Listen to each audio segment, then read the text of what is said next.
అయోధ్యలో జరిగిన అన్యాయాన్ని తెలుసుకున్న భరతుడు హృదయం నొచ్చింది. తల్లి చేసిన తప్పుకు తీవ్రంగా బాధపడ్డాడు. ఇది రాజ్యం నాకు వద్దు, నాకు అన్నయ్య కావాలి అని అన్నాడు. అప్పుడు వెంటనే అడవిలో ఉన్న శ్రీరాముడును కలవాలని నిర్ణయించాడు. సేనతో పాటు, గురువులతో పాటు భరతుడు చిత్తాకూటానికి బయలుదేరాడు. శ్రీరాముడు, సీతమ్మ, లక్ష్మణుడు ప్రశాంతంగా జీవిస్తున్నారు.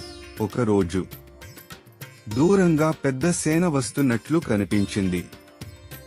అప్పుడు లక్ష్మణుడు కోపంగా అన్నాడు, అన్నయ్య, భరతుడు రాజ్యం కోసం మనపై దాడి చేయడానికి వస్తున్నాడు. కాని శ్రీరాముడు ప్రశాంతంగా నవ్వుతూ అన్నాడు, లక్ష్మణ, భరతుడు అలాంటివాడు కాదు. కొద్దిసేపటికి భరతుడు అక్కడికి చేరుకున్నాడు.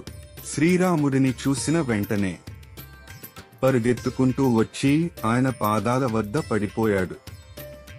అన్నయ్య, నన్ను క్షమించు, ఇది అంతా నా వల్ల జరిగింది అని ఏడ్చాడు. శ్రీరాముడు అతన్ని లేపి ఆలింగనం చేసుకున్నాడు. భరతుడు వేడుకున్నాడు, అన్నయ్య, తిరిగి అయోధ్యకు రండి, రాజ్యం మీదే. కాని శ్రీరాముడు ధర్మాన్ని గౌరవిస్తూ అన్నాడు, నాన్న మాటను నేను తప్పక పాటించాలి. 14 సంవత్సరాలు అడవిలోనే ఉంటాను. భరతుడు ఇంకా ఒప్పుకోలేదు. అన్నయ్యా, మీ లేకుండా నేను రాజ్యం పాలించలేను అని అన్నాడు. అప్పుడు శ్రీరాముడు తన పాదుకలను, చెప్పులు తీసి ఇచ్చాడు. ఇవి తీసుకుని రాజ్యం పాలించు, నువ్వు నా స్థానంలో రాజ్యాన్ని కాపాడాలి అని అన్నాడు. భరతుడు ఆ పాదుకలను తలపై పెట్టుకుని అయోధ్యకు తిరిగి వెళ్ళాడు.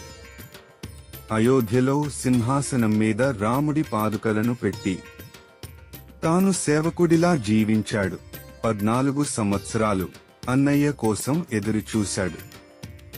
ఇలా భరతుడు రాముడి పాదుకలతో రాజ్యాన్ని కాపాడుతూ అన్నయ్య కోసం ఎదురుచూస్తున్నాడు. కాని అడవిలో రాముడి జీవితంలో ఇంకా పెద్ద ప్రమాదం ఎదురవబోతోంది. అది ఏమిటి?